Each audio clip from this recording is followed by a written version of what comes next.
manufacturing, so all Americans have access to essential goods and services in times of crisis. The EO will direct immediate 100-day reviews of supply chains for critical products that go into everything from phones to pharmaceuticals.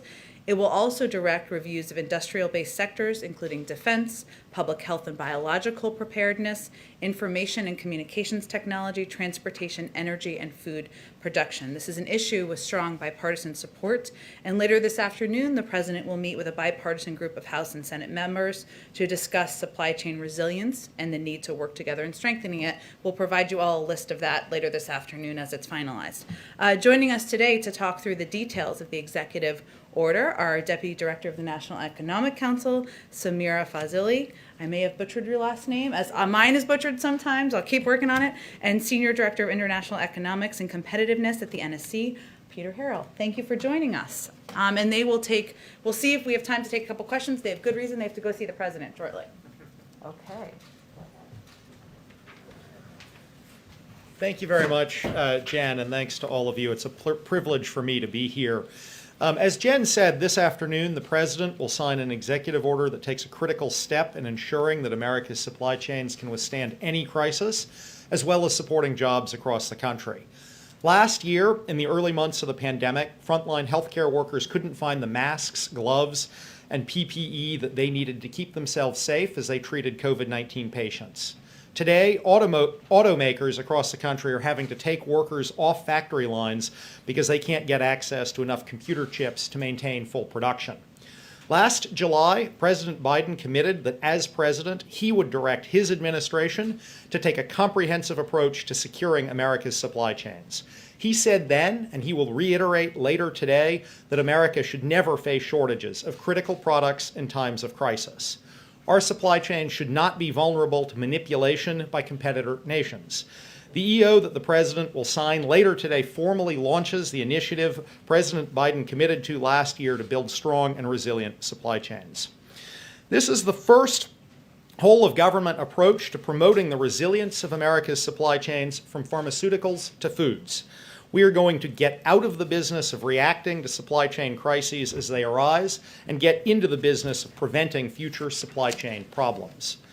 As Jen said, the EO the President will sign will direct immediate 100-day reviews of supply chains for 4 critical products: computer chips for everything from cars to phones, large capacity batteries, such as those used in electric cars, so that America leads in making next generation electric vehicles, pharmaceuticals and active pharmaceutical ingredients, the key ingredients to American medicines, and critical minerals and strategic materials such as rare earth minerals that are essential to American industry and to America's defense base. The EO will also direct 6 sector-specific reviews to be completed within 1 year of today to be focused on defense, public health and biological preparedness, information and communications technology, transportation, energy, and food production. These sectoral reviews will be modeled after the process that the Defense Department uses to regularly evaluate and strengthen America's defense and industrial base. Make no mistake, we are not simply planning to order up reports. We are going to be taking actions to close gaps as we identify them, just as we have been working with industry in recent weeks to ensure that U.S. automobile manufacturers have the parts they need to keep making cars here in America. But we expect that by taking this type of comprehensive approach to supply chain resilience, we'll be able to strengthen our supply chains for the long term. And with that, I'm happy to turn this over to my friend and colleague, Sameera.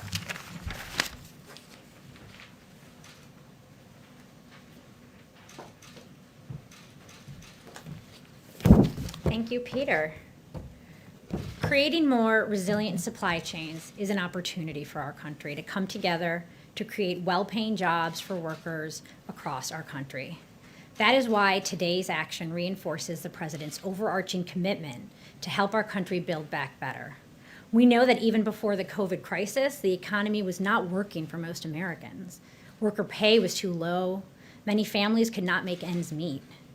Many of the jobs that served as the heart of the middle class had been lost due to changes in both technology and the structure of the global economy.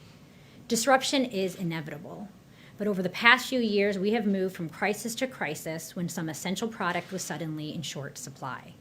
What we need is a capacity to respond quickly when hit by a challenge. This executive order moves the whole government towards being more prepared. These sector-specific reviews that the president orders today, we're going to be asking agencies to do the following. They're going to review risks in supply chains and in our domestic industrial base. They're going to think broadly about risk. There's climate risk and geopolitical risk, but there's also risk in not having enough workers ready to meet the needs of that sector, or enough factories or the right equipment to make a good or retool a shift to a new spike in demand for an essential good. They're going to be recommending actions to improve resiliency. In some instances, that action might be the data that government can publish, and so the private sector can plan and mobilize and take action. But in other instances, we have levers like procurement authority that we can use to support stockpiling or support some level of domestic production. We are also going to be looking for opportunities to work with Congress to give us more tools so that we can improve our preparedness. And today's conversation with members of Congress is going to be part of an ongoing conversation we've been having with them on this. Finally, a big part of this executive order is consultation with stakeholders and experts. We are going to be reaching out to talk to the American people. Government action alone will not solve complex supply chain challenges. This is going to be broad engagement, broad conversations that will include business, labor, local communities, academia. This work is going to require a new commitment to public-private partnerships, and we need all voices at that table to help us design those partnerships. This is a real opportunity to invest in the future of America and build on our nation's strengths. There are opportunities for small business development to help diversify supplier networks and alleviate the risk of too big to fail companies in the supply chains for critical goods. There are opportunities to improve worker readiness and training so they have the skills needed to ramp up research, production, or distribution of a critical good. And there are opportunities to bring more jobs to communities around the country, including communities of color, to leverage the ingenuity and grit of the American people. This is going to leverage U.S. scientific leadership. It's going to further advance our research and development prowess. It will do so while also recognizing that our ability to maintain our innovative edge in research requires us to invest in both research and manufacturing in communities across America. Because when you pair thinkers and doers, that's how you create the technologies and products that help us tackle tomorrow's challenges. I want to reiterate what my colleagues have said. This work is not going to be about America going it alone. The answer to these weaknesses is not always to ramp up domestic production. We know these vulnerabilities affect not just American households. It's a global problem in some of these supply chains. We are committed to working with partners and allies to reduce these vulnerabilities that are affecting all of us. The work ahead builds upon America's historic legacy of making strategic investments in our future that lay the foundation for broad-based economic growth. Smart investments in research, manufacturing, domestic capacity, and our workforce has in the past unleashed decades of economic expansion, and an expansion that raised wages and living standards for American families across the country. We can and should build upon that legacy, and that is how we will approach this supply chain work. This problem was decades in the making. We can solve it by making smart investments that are long-term in nature, that reach families and workers in all of America. Thank you. Okay, let's see if we can take some questions. Go ahead. Thanks, Jen. Presidents for decades have been promising to create factory jobs. We've got about 12.2 million factory jobs. That's down from 17 billion in 2000. How many jobs do you think this initiative can create? And what are your metrics of success? Yeah, I'm happy to take that.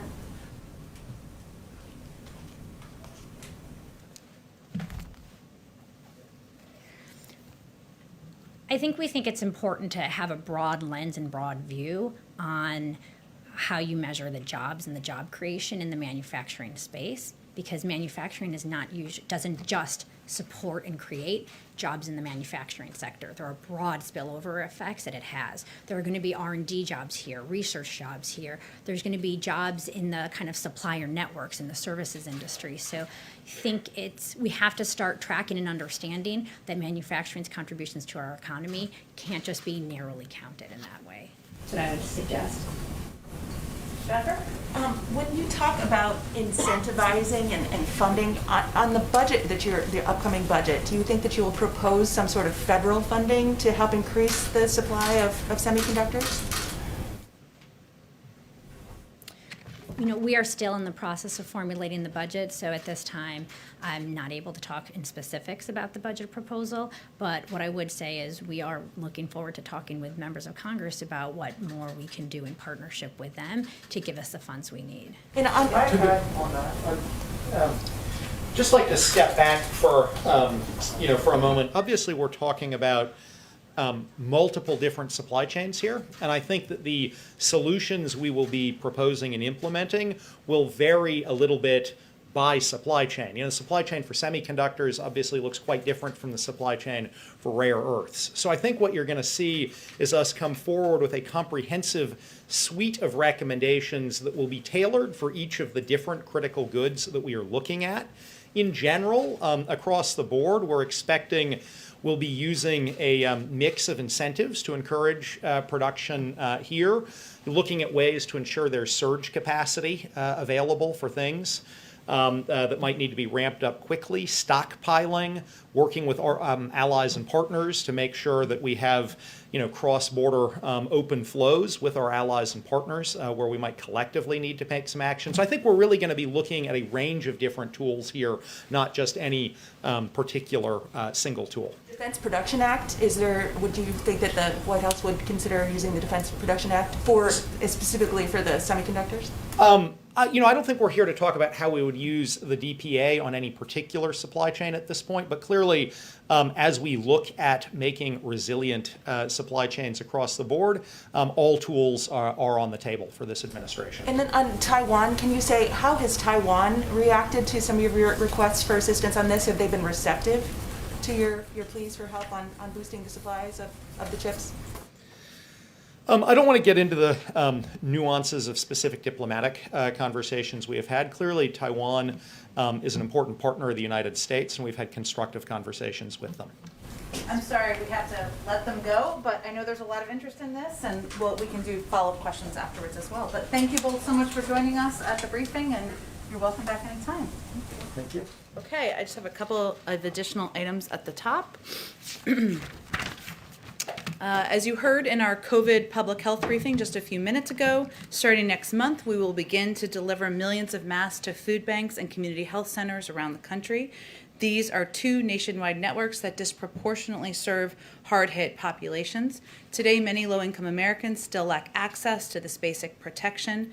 That's why we're taking this thoughtful and targeted action to keep Americans safe. We will deliver more than 25 million masks across the country. These masks will be available at at more than 1,300 community health centers and around 60,000 food pantries. Any American who needs a mask will be able to walk into these health centers or food pantries and pick up a high-quality American-made mask that is consistent with CDC guidance. This program is made possible through existing funding at HHS, and with this action, we are hoping to level the playing field, giving vulnerable populations quality, well-fitting masks. A couple other things. I know, lots going on today.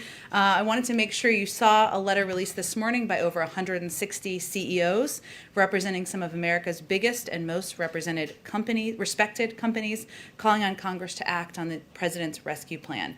There is growing consensus across the country for this package, and that's reflected in polling showing a bipartisan majority of Americans back it. As the more than 160 business leaders put in their letter to congressional leaders, previous federal relief measures have been essential, but more must be done to put the country on a trajectory for a strong and durable recovery. Also, a winter storm update. Temperatures are back within normal ranges for this time of year across the states that have been impacted by the storm. That's, of course, good news. But water system outages and boil water advisories, although improving, remain an ongoing issue across the region, requiring additional federal support.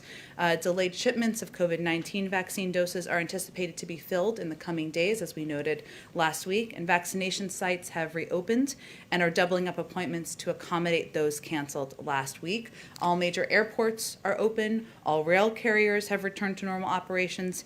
Interstate and state highways are open. Transit agencies are returning to normal operations, and ports are operating under normal circumstances. Federal assistance continues. We noted the additional 31 counties yesterday, and of course, we'll continue to consider additional requests moving forward. Finally, to remain transparent with you and the American people, we wanted to share that the president tested negative for COVID-19 on Monday. We will venture to provide this update the following day in the future, but this is part of our regular COVID safety protocols that I mentioned a couple of weeks ago. The entire White House complex, as you know, continues to adhere to strict mask wearing, social distancing, and other mitigation strategies.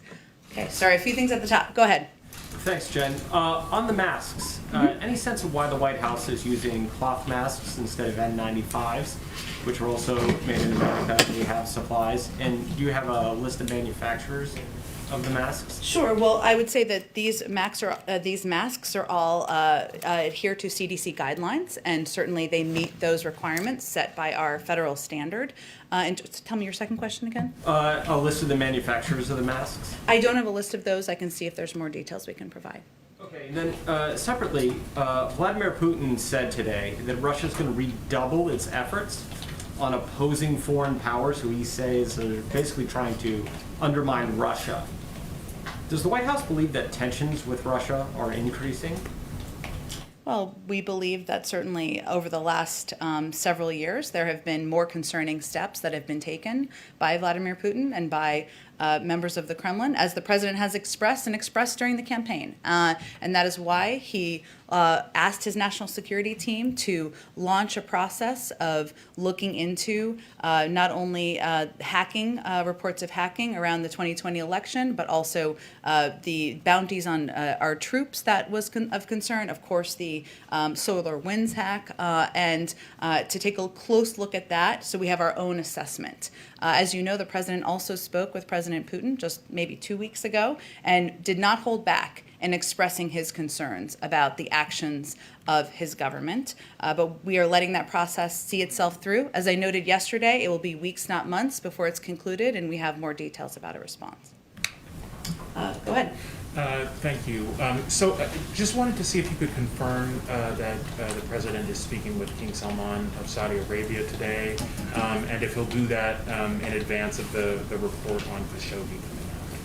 Well, as we've noted in the past, we remain committed to releasing through the DNI, of course, an unclassified report that we expect to happen soon. I don't have an updated timeline for you on that. I know there were also reports on a proposed call. We also expect that to happen soon. We're still in the process of scheduling when that will happen. Okay. And what are they going to be talking about in that call?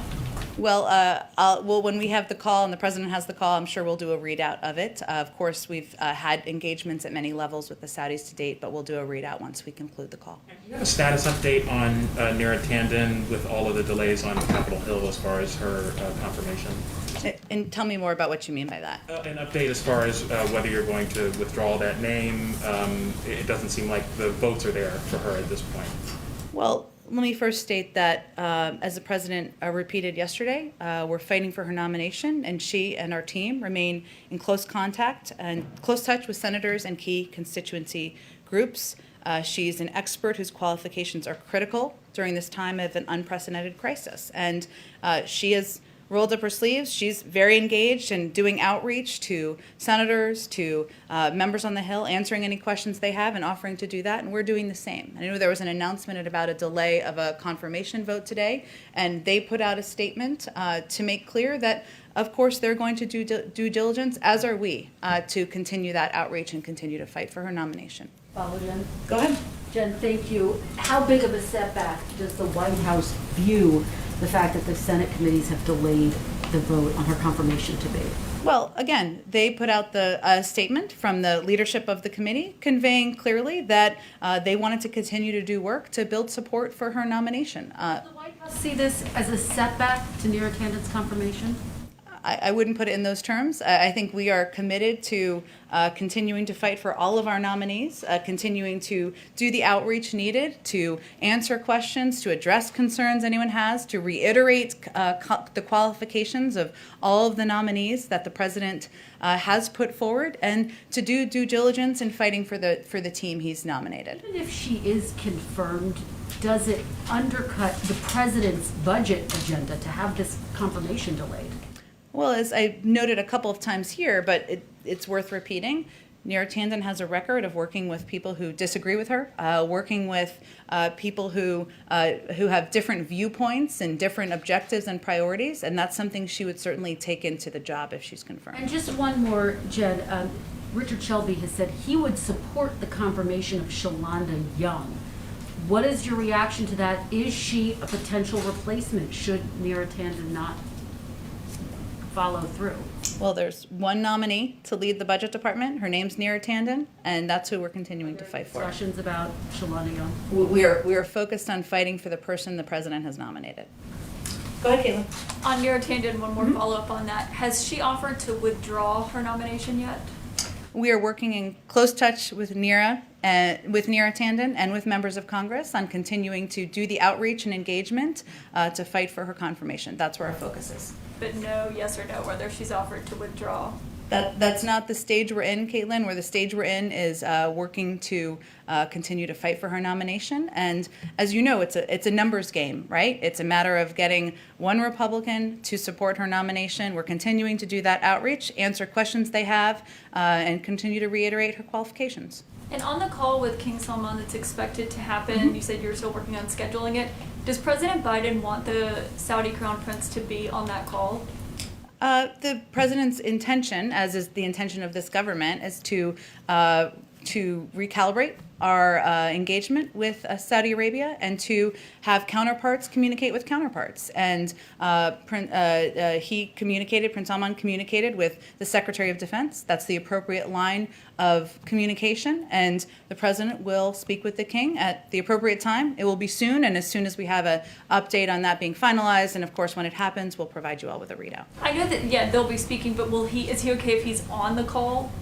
I would anticipate the call being directly with the king and a one-on-one call, or a call, of course, those would be the primary participants. Okay, my last question is on the Johnson & Johnson vaccine as it's moving toward authorization. It looks like Jeff Zients, the coordinator, said today they believe they're going to have between 3 and 4 million to ship pending authorization.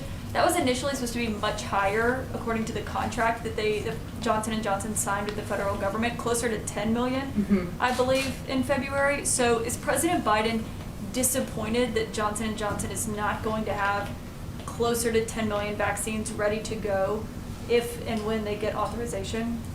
Well, Caitlin, we were surprised to learn that Johnson & Johnson was behind on their manufacturing. As you noted, it was kind of reported earlier to be about 10 million, and now it's more like 3 to 4 million doses that they would be ready to ship next week if they are moved through the FDA process, which is not yet concluded, just to note. And we are going to continue to work with them on ensuring that that can be expedited. So if the Johnson & Johnson vaccine is approved. Go ahead. I want to follow up on what you just said about recalibration with the Saudis. Is that the extent of the recalibration, just having the president deal directly with King Salman? You say that MBS has been engaging with his counterpart at the Defense Department.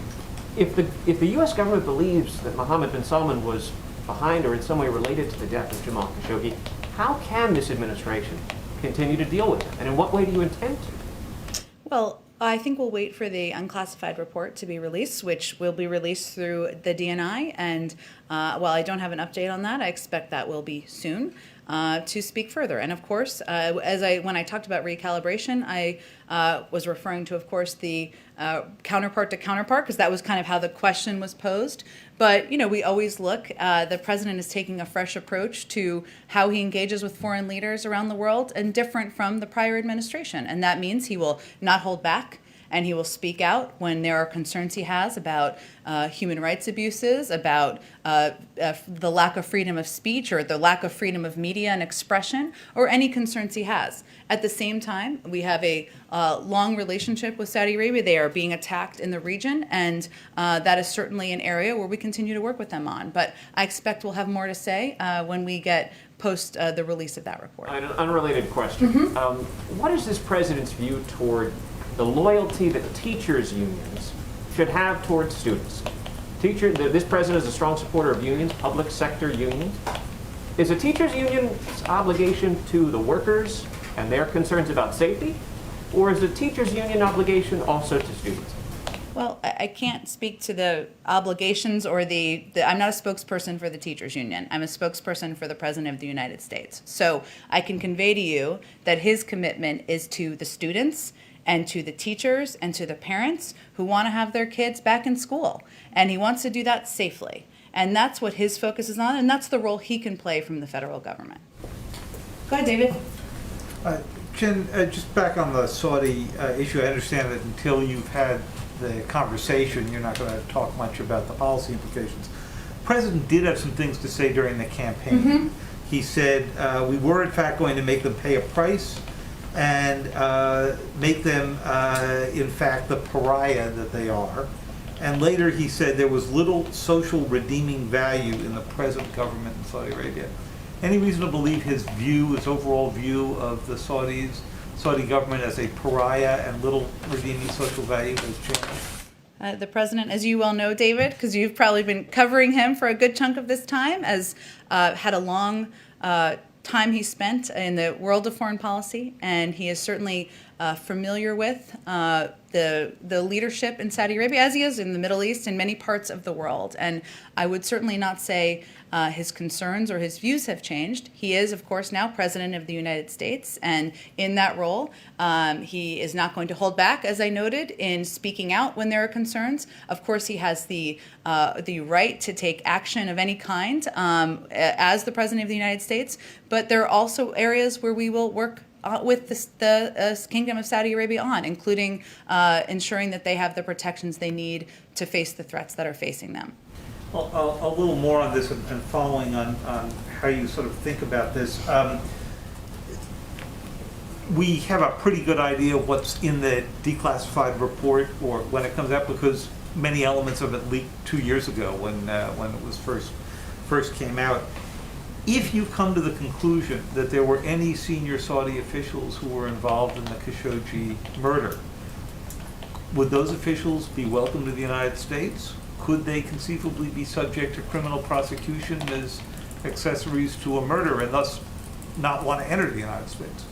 I certainly understand the line of questioning, and I know there's an eagerness for the full report to be released. I'm not going to get ahead of the policy process or the release of that report, and you'll have to come back. Others will have to come back on the day after it's just released, or the days after, and we can discuss it further. Go ahead. Oh, sorry, we'll come back to you next. I didn't see your hand. Go ahead. Thank you. A New York-related question, if I may. Sure. I know you've been asked about whether the president has confidence in Governor Andrew Cuomo, given all the controversy surrounding the nursing home issues in New York during the pandemic. But more broadly, I'd like to ask if there are any lessons to be learned here, if the administration believes that, or has, kicked off any discussions in terms of what type of role the federal government should play in providing guidance during an outbreak of a future infectious disease to nursing homes, and whether there should be some sort of standardized data collection so that you don't run into these issues with states providing different data at different times. Sure. Well, it's I think there are a lot of lessons learned from what we've gone through as a country over the last year. And as you know, New York is one of the hardest hit states in the country, and earliest states hit hard in the country, was kind of on the front lines of that, and the challenges that came up. I will say that our focus at this point in time is on working with governors from across the country, from red states and blue states, and working with them to ensure we can take the steps now to increase vaccines that are being distributed to states. As yesterday we announced another increase in that to an over 70% increase since the president took office, to increasing communication, to increasing the number of vaccination sites that are on the ground. There's going to be plenty of time to look back. There will be many lessons learned, but right now we are still in the midst of the crisis, and we need to keep our resources and our focus on saving more lives. Go ahead. Thanks, Jen. Did any White House officials reach out to some of those CEOs who signed the letter? Was there any communications ahead of that letter Well, the letter was put together by a group from the outside, or a couple of groups, I should say, from the outside. Business Forward, I think, was one of them, and there were a couple of other organizations. We, of course, engage with business groups and business leaders all the time, but it was not put together. It was put together by these outside groups. Did the White House specifically talk to any of the CEOs before they signed the letter and to encourage them to sign the letter? I know it was put out by other groups, but just wondering if... We didn't play an organizational role here. As I understand it, it was done by these outside groups, but we, of course, engage with business leaders all the time. So, I don't know that I have more specifics to lay out. Neera Tanden, has the White House specifically talked to Senator Bernie Sanders or Senator Kristen Sinema about the viability? Have they talked to them today about what's going to happen going forward? About the viability of her nomination? Correct. We have been engaged. I noted yesterday, and I don't have a new number update, that Neera Tanden herself had engaged directly with 44 senators. We've also engaged with many more far beyond that, Democrats and Republicans. Some of them have been over the last 3 days. Some of them were before that. Some of them have been repeats, but we're not going to read out the individual conversations from here. Obviously, any senator can speak to our engagement from their platform if they choose to. Go ahead. Thank you, Jen. We spoke yesterday about immigration and this facility, HHS facility in Carrizo Springs, Texas, for migrant children. And you said it is not kids in cages. We've seen some photos now of containers. Is there a better description? Is it kids in containers instead of kids in cages? What is the White House's description of this facility? Well, let me give a broader description of what's happening here. We have a number of unaccompanied minors, children who are coming into the country without their families. What we are not doing, what the last administration did, was separate those kids, rip them from the arms of their parents at the border. We are not doing that. That is immoral, and that is not the approach of this administration. These kids, we have a couple of options. We can send them back home and do a dangerous journey back. We are not doing that either. That is also putting them at risk. We can quickly transfer them from CBP to these HHS-run facilities. That's one option. Or we can put them with families and sponsors without any vetting. There were some problems that process ran into as well. We've chosen the middle option. And these HHS facilities, this is one of them you're referring to, we had to expand and open additional facilities because there was not enough space in the existing facilities, and if we were to abide by COVID protocols. That's the process and the step. This facility in Texas, which has been reopened, has been revamped, there are teachers, there is medical facilities, and our objective is to move these kids quickly from there to vetted, sponsored families, and to places where they can safely be. This is a difficult situation. It's a difficult choice. That's the choice we've made. So just one step back from that, we've been talking to people down at the border who say that right now DHS and the Border Patrol are using the same kind of facilities now that they did during the Trump administration, and that there's a facility right now, it's in Donna, Texas instead of McAllen, Texas, but it's tents and chain link fence around it. And so a CBP facility before they're transferred to the HHS facility, is that what you're referring to? Yes, and the issue would be that just in the last couple days they had hundreds of kids that they were holding for over 72 hours, which is the legal limit to keep somebody in a temporary facility. So I'm just curious why this is happening. Let's be clear though, because I know you want to be clear with the public about the differences. The CBP facilities, which you're right, the objective is to move kids, unaccompanied minors, as quickly as possible, under 72 hours, to these HHS-sponsored facilities, which is the one where we've been referring to in Texas. They are two different things.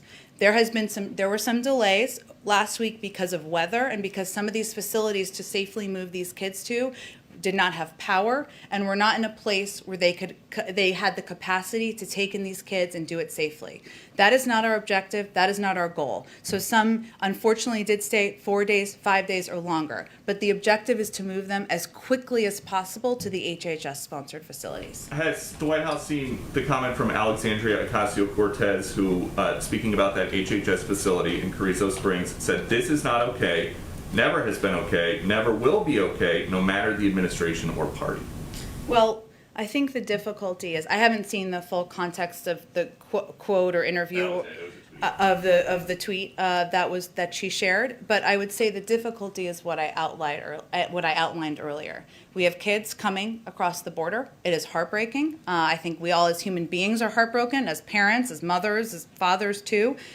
We only have a couple of choices. What we are not doing is dividing these kids and separating from their parents at the border, which is what the last administration did, and why President Biden, or then candidate Biden, and then candidate Harris were outspoken at the time about these kids being pulled from their parents. What we are doing is working as quickly as possible to process these kids into these HHS facilities, which have been revamped, which have medical and educational services available, so that we can then transfer them to families. That's what our approach is. And so if there is this big difference, would the administration support, if it could be done safely because of COVID and with privacy concerns for the children in mind, would the administration support letting reporters in and press in to see what the difference is?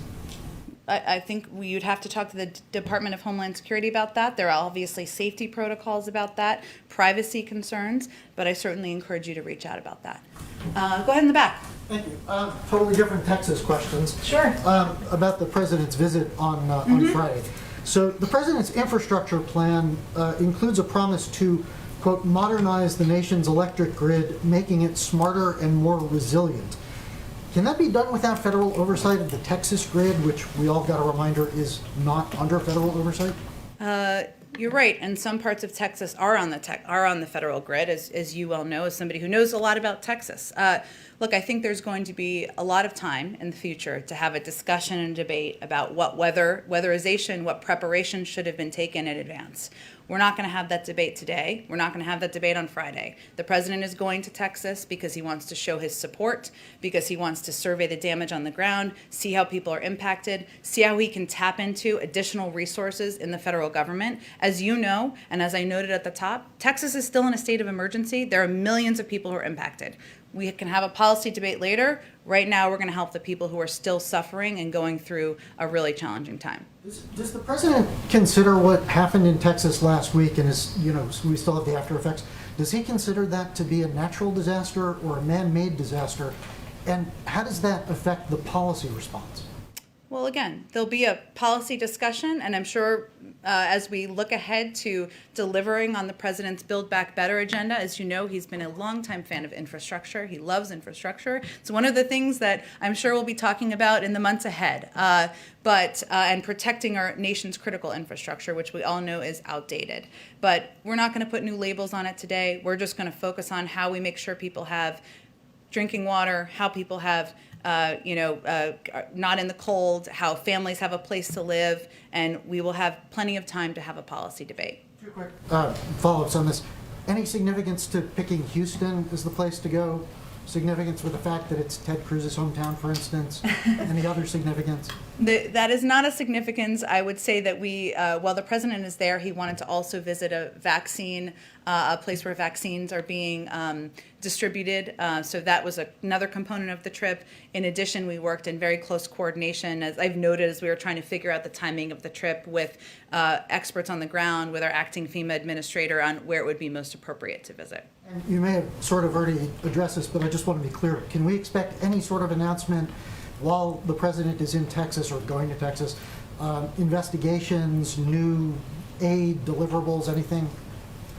We've been kind of reviewing every day new assistance that can be distributed, which I've been trying to read out at the top of the briefing in coordination with our acting FEMA administrator and Liz Sherwood-Randall.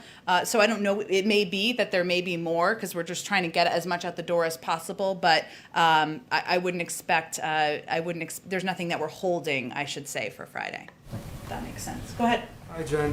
One for me, and then I'm the pooler today, so one for my colleagues. Okay. What's the White House view on this this variant that's emerged from California, and how it might factor into your modeling on a timetable for return to normalcy and your vaccination campaign? Sure. Well, one of the reasons we've been quite careful, or I have tried to be, about predicting a return to normalcy is because there are unpredictable components of the things that come up with the virus, right? As we've seen with other variants, and certainly the California variant is an example of that. The reporting on this is quite new, as you know, and our health and medical experts will, of course, take a close look at it and make some evaluations about what they foresee the impact as being. So I would certainly defer to them on that perspective and send you to them to ask any health questions. And has the president been briefed specifically on the California variant, and is he concerned, alarmed? The president is briefed regularly on COVID. He asks questions about COVID and updates, and I would not be surprised if he had not asked this morning. I was not in any policy meetings with him this morning, so I don't have any update on his briefings. So, from my colleagues outside the room, I actually received several different questions on, Sure, go ahead. On some of the Saudi, the call with the Saudi King Salman, as well as the Khashoggi report. And I know you've addressed this, but is it important for the president to speak with the king in the context of the release of the report? I'm not going to preview his call with the king. Obviously, they'll cover a range of topics, and when we have concluded that call, I'm sure we'll provide a readout to all of you. Go ahead. Yeah, just a quick follow on the Tandon nomination. Sure. We were told that Senator Sanders wasn't consulted at all before you guys announced her nomination, and I just wanted to ask, why didn't Sanders get a heads up on it? We consult, the process, and having worked on the confirmations team, I can give you a little insight onto this. The process during the transition of nominees being selected, there often was consultation with a limited number of members. It typically wasn't very broad in advance of a selection. Obviously, the president selects people he's going to nominate for positions. And then oftentimes the immediate follow-up to an announcement is immediate outreach from the nominees to a range of senators and a range of officials in Congress. So that's a normal part of the process. Budget, though, so was there any reason why he wasn't given a heads up? Again, I don't think I can speak to her announcement or who was or wasn't consulted in the days ahead from several months ago, but Senator Sanders is someone who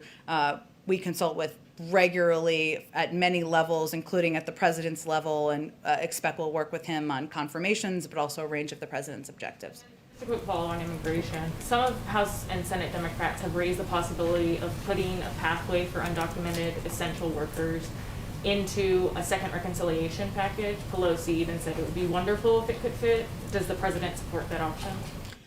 I'm sure he'll have discussions and consultations with Speaker Pelosi, as he does frequently, and others about how they want to move the path forward on immigration. And he proposed the comprehensive bill with several components because he thinks they all are pivotal. We haven't had any extensive conversations on that yet, so I don't have anything to read out for you. Second reconciliation or Say it again? on a second reconciliation, you haven't had. No, we'll see. We'll let Congress play out the process of what they want to propose or how they want to work through the components of the immigration package. He's proposed it as a full, multi-step, comprehensive package because he feels that smart security, a pathway to citizenship, and addressing the root causes are all pivotal, but we expect this to be an ongoing conversation about different components of what members support. And then if I could just one more, as you know, the UI benefits expire March 14th. Mm-hmm. Is there a backup plan if the COVID package doesn't pass Congress by that time? Well, let me first say that the president is focused on moving this forward as quickly as possible because, as you noted, there is a timeline in the middle of March when millions of people would lose their benefits. And it's not everybody on that day, and there's a progression of it, but that is of great concern. And that is one of the reasons why there is significant urgency in moving this forward as quickly as possible. And as you also know, covering Congress, a backup plan, most scenarios would involve Congress. This is the best pathway to preventing millions of people from losing their benefits, and that's why we are hopeful that it will move quickly through the House, as we anticipate it will, and then quickly through the Senate, and we'll be able to get the rescue plan signed into law so that is not an issue. Thanks, Jen. Go ahead in the back. Thank you, Jen. I have two questions on Iran and Yemen.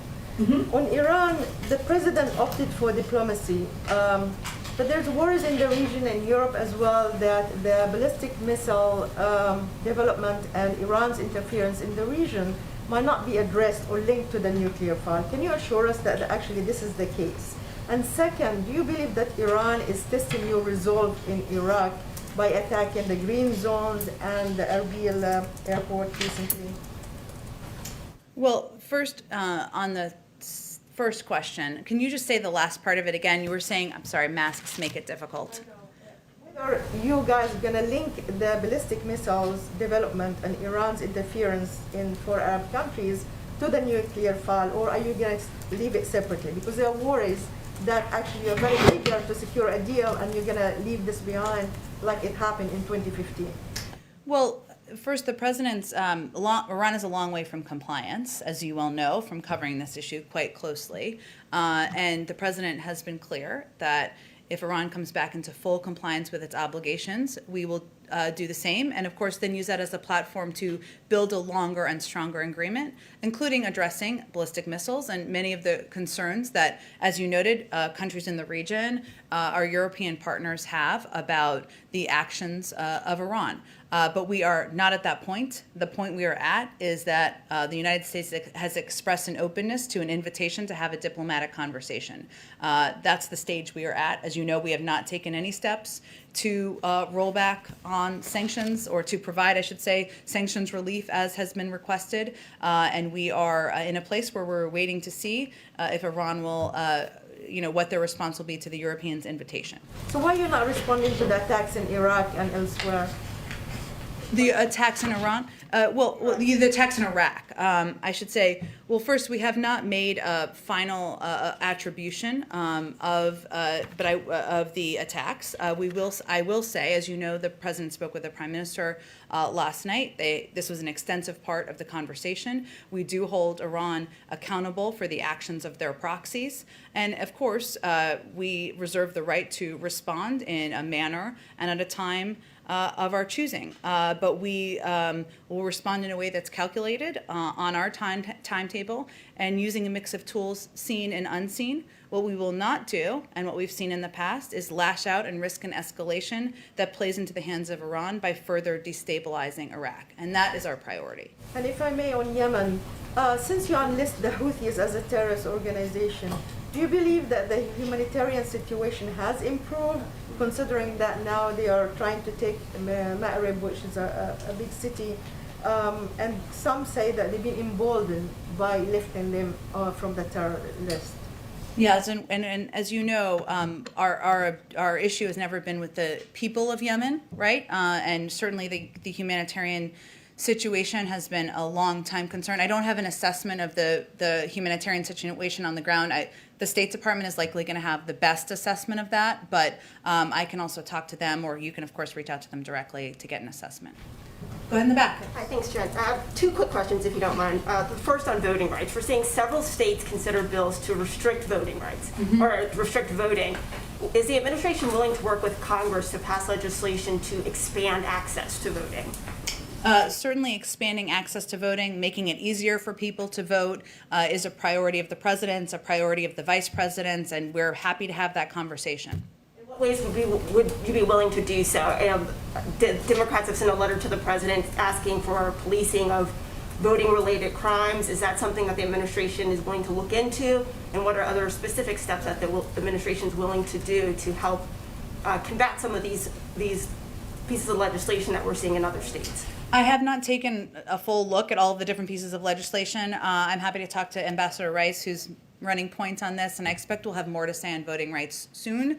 But let me do that, and we can see if we can get you more specifics after the briefing. And then shifting gears, I know that you have talked about supporting a study of reparations, but on another note, we've talked about the impact that COVID has had on the Black community, whether it's in deaths and the job losses. Yeah. Is the administration considering some type of targeted relief for Black communities or communities that have been hit hard that may not be reparations, but maybe job training or something to help communities build back from this pandemic, specifically communities that have been hit hard, such as Black communities? Sure. Well, let me first say that the American Rescue Plan is the package that we hope we will have signed into law soon that is going to provide relief that is targeted at the communities and the people and the families who have been hardest hit, from direct checks and payments to more money for vaccinations to get them out to communities that have been harder hit, to the reopening of schools that is certainly impacting many, many communities, including Black communities. Beyond that, obviously the president will consider a range of options, things that he talked about on the campaign trail to build the economy back better. That's not anything we have to preview or that's been finalized at this point in time, but our objective right now is to get the American Rescue Plan passed and to get that direct relief out to a range of communities. And I understand $1,400 checks are one thing, but I guess down the road helping communities, people that have lost their jobs, training them for these jobs of the future. Is that something? Again, job retraining, helping the manufacturing sector, doing better with caregiving, improving our nation's infrastructure. These are all components of the president's agenda that he talked about on the campaign trail and is certainly a blueprint for what he would like to do as president. But right now, we're just focused on the rescue plan, getting it passed, getting it through, getting that direct relief out, and then I expect we'll have more to say. He will have more to say after that is concluded. Go ahead, Kristen. Can I ask you one on the minimum wage? Sure. One of the points of debate as it relates to the president's COVID relief package, would the president support anything below $15? For example, the proposal for an $11 minimum wage. The president put $15 minimum wage, an increase in his package because that's what he believes the increase should be. As you know, is working its way through a parliamentary process at this point in time. Hopefully we'll have more news on that in the coming days. But his support is for the $15 increase. Senator Sanders has said there's no room for compromise. Does the president think there's room for compromise on that $15? Well, the compromise will be between members of the Senate who may have disagreement on where the minimum wage should sit and what the process should be. But the first step is the Byrd rule, the Byrd bath. I just like to say that every day. And then members will, and we're certainly hopeful that that will conclude with the minimum wage being included in there, but that is up to the parliamentarian for that process to conclude. And then senators will have to debate what a final package looks like. Go ahead, Steve. Just a quick one. There's been some survey data that suggests there's some hesitancy within the armed services of taking the vaccine. The commander-in-chief, in theory, could require that members of the military take the vaccine. Is that something he's considered doing and is wanting or willing to do? That's a really interesting question. Everyone's questions are interesting, but that's a very interesting question. I have not spoken with him about that or to Secretary Austin about that, who any decision like that would be in consultation and at his recommendation. I'm happy to follow up with it on it, or I would suggest you talk to my old friend John Kirby about where they stand on that question. Go ahead, David.